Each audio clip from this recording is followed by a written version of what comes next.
오늘 국민일보 일면톱 혹시 보여줄 수 있으면 보여드렸으면 좋겠습니다. 여기에는 있는데요. 뭐 여러분 멀리서 보시기가 좀 깝깝할 것 같아서 윤, 안 피할 수 없는 준결승. 야권에서는 공동 정부 구상이 급부상하고 있다. 이제 이런 내용이 되겠습니다, 여러분. 공동 정부라고 부르는 이도 있고 뭐 통합 정부라고 부르는 이도 있고 뭐 공동 경영, 공동으로 국가를 경영하는 뭐 이런 아이디어입니다. 왜 이런 얘기가 나오냐 하면은요, 여러분, 단일화를 할 때는 단일화한 이유가 중요합니다. 단일화 직후, 단일화를 위한 경선이 끝났는데도 불구하고 지금의 홍준표 의원이나 뭐 유승민 의원처럼 하고 있으면 단일화 효과가 제로입니다. 제로. 예를 들어서 설 직후에 단일화 경선을 해서 뭐 여론조사 기관 3곳에서 의뢰를 해가지고 단일화를 할 때 누구로 했으면 좋겠습니까? 결과를 뚜껑을 열어봤더니 윤석열로 결정이 됐다. 그런데 안철수가 그 이튿날부터 이러면서 윤석열 디스하는 얘기는 하고 돌아다니면 이 단일화는 하지 않느니만 못한 단일화가 되는 겁니다. 자, 그렇다면은 안철수로 단일화가 되든 윤석열로 단일화가 되든 그 단일화 경선에서 진 후보가 자신의 그 지지 이 그룹을 이끌고 단일화를 성공한 그 후보를 적극적으로 발벗고 나서 밀어줄 수 있게 하려면 어떻게 하면 좋겠는가? 그 아이디어가 바로 공동정부입니다. 그래서 온 국민이 지켜보실 수 있도록 공개리에 단일화 합의문을 만들어서 누가 단일화에서 이기는 후보가 되든 어떤 후보가 지는 후보가 되든 그거에 관계없이 차기 정부를 같이 구성한다. 이게 이제 공동정부입니다. 대통령은 단일화 경선에서 이기는 후보가 당연히 대통령이 되는 거고요. 그다음에 우리나라의 넘버2 국무총리, 이건 지난번 단일화 경선에서 졌던 사람이 국무총리를 하기로 하자. 윤석열 대통령, 안철수 국무총리. 우리 안철수 지지자도 있으실 테니까 안철수 대통령, 윤석열 총리. 여기까지 제 입으로 말씀을 드리겠습니다.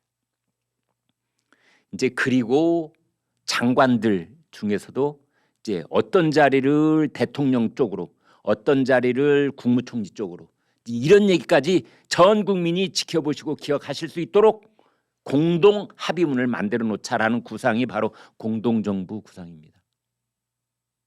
예컨대 윤석열 대통령이 됐다. 안철수 총리가 경제 부분을 책임진다. 그러면은 안철수 국무총리에게는 안철수의 측근들로 가령 기재부 장관, 국토부 장관, 산업부 장관, 어쩌면 공정거래위원장, 어쩌면 금융위원회 위원장, 한국은행 총재, 뭐 이런 자리들을 저쪽에 양보를 해야 되지 않겠느냐.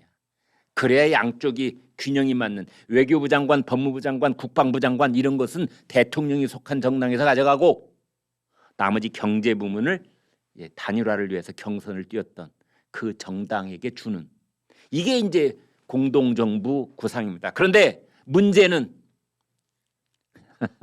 우리나라 현대 정치사에서 공동정부가 성공한 적이 거의 없습니다. 아니 멀리 갈 것도 없이요. 지금부터 8개월 전인 지난해 4월 7일 날 서울시 보궐선거에서도 단일화 경선을 했지 않습니까? 그래서 오세훈이 이기고 안철수가 졌지요. 그때도 서울시를 공동 경영하자고 약속을 했었습니다. 4월 7일 날 오세훈이 이긴 다음에 사흘 뒤인 4월 10일 날 두 사람이 저녁밥을 먹습니다. 우리 공동 서울시 경영하기로 그렇게 약속했잖요. 그러면 이제 그쪽에서 명단 줘봐. 정무직, 별정직. 안철수의 측근들로 이루어진 정무직, 별정직. 그때 나왔던 이름들이 있습니다. 뭐 김도식, 이영훈 이런 안철수 파로 분류될 수 있는 사람들.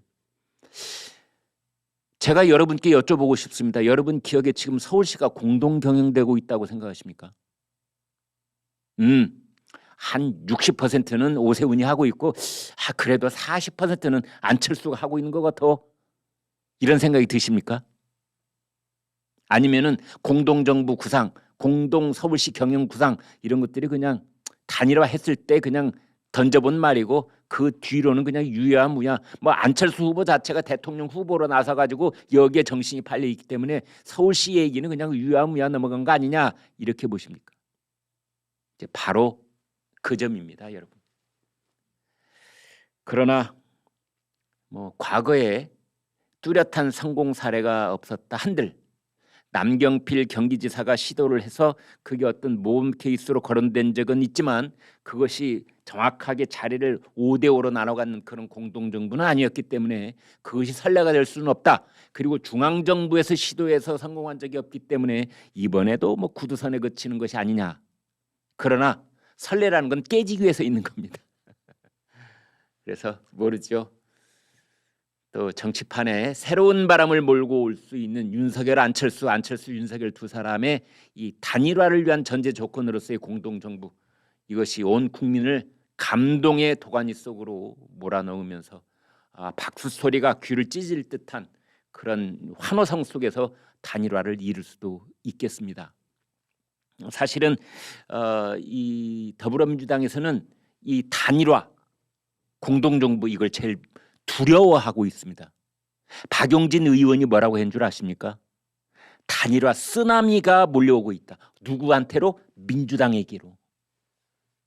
야권이 단일화를 이루면 그게 지진과 같은 효과를 만들어서 그 쓰나미의 물결로 민주당을 덮쳐버릴 것이다. 이게 박용진 의원이 한 말입니다. 그래서 단일화를 하라. 정권 교체를 꼭 하라. 이것은 이제 국민적 명령이 돼 있는데 여기도 약간의 캥기는 점들이 있습니다. 아까도 말씀드렸다시피 공동정부를 할 때 지분을 어떻게 나눌 것이냐. 기재부 장관 자리를 놓고 윤파와 안파가 서로 싸우면 그거 어떡하지? 기어코 금융위원장, 뭐 공정거래위원장 꽉 붙잡고 안 내놓으려고 하면 양쪽이 다 이거 어떡하지? 한국은행 총재, 산업부 장관, 국토부 장관 서로 하겠다고 이러면 어떡하지? 6대4로 나누나 7대3으로 나누나 정확하게 5대5로 하나. 이 조진만이라고 이 정치학 교수는 5대5로 해야 될 것이다 라는 의견을 내기도 하는데요. 여러분 생각은 어떠십니까? 여론조사를 해서 단일화 경선을 위한 여론조사를 해서 여론조사 뚜껑을 열어본 다음에 그것도 투명하고 공개리에 한 다음에 여론조사 격차가 6대4면은 공동정부도 6대4로 여론조사 격차가 5대5대 5.5대 4.5면은 뭐 내각도 5.5대 4.5로. 전 대표님은 어떤 게 정답이에요? 네. 지금 이제 그러고 있습니다. 그래서 지분 싸움이 벌어질 가능성 이게 하나 있고 그다음에 국민 여론이 공동정부에는 그닥 호감을 갖고 계시지 않는 거 아니냐 이런 분석도 있습니다. 그게 두 번째. 그다음에 세 번째는 이게 이제 가장 중요한 어떤 걸림돌이 될 수가 있는데요. 윤석열과 안철수가 단일 후보로 재탄생을 한다고 하더라도 그 양쪽에 있는 지지자들까지 하나로 뭉쳐질 수 있을 것이냐 이겁니다. 가령 제가 윤석열 지지자라고 해보겠습니다. 지난 1년 동안 뭐 단톡방에서도 윤석열 지지하고 이런저런 모임에 나가서도 윤석열 지지하고 광화문에서 혹시 뭐 집회가 있으면 나가서 윤석열 외치고 지난 1년 동안 정말 공적 사적 나의 노력을 거기다 쏟아 부었는데 이 사람들이 단일화 해놓고 뚜껑을 딱 열어보니까 안철수네. 그러면은 일단은 어떤 정신적 충격 공황 오지 않겠습니까? 3월 9일 날 북한산이나 올라가지 뭐. 허경영이나 찍어버릴까? 예를 들면 말을 너무 농담처럼 해서 죄송합니다만 그럴 가능성이 있다 이렇게 보는 겁니다. 후보가 단일화된다고 해서 지지자들까지도 한 몸이 되는 건 아닐 수 있다. 어느 쪽의 지지자들이 강성 지지자였으면 강성이었을수록 그분들은 등을 돌려버릴 수가 있고 3월 9일 날 어디 여행 가버릴 수가 있는 거다. 투표장에 안 가시고 이제 그런 세 가지 걱정이 있습니다. 단일화에 대해서는요. 현재 그 양쪽 캠프에서는 단일화에 대해서 적극적인 목소리는 안 내고 있습니다. 특히 이제 국민의당 안철수 캠프 쪽에서는 하고 자세가 약간 뒤로 누웠습니다. 그 이유는 최근 지지율 조사에서 치고 올라가는 상승세에 있기 때문에 당연히 목에 힘이 들어가는 거죠.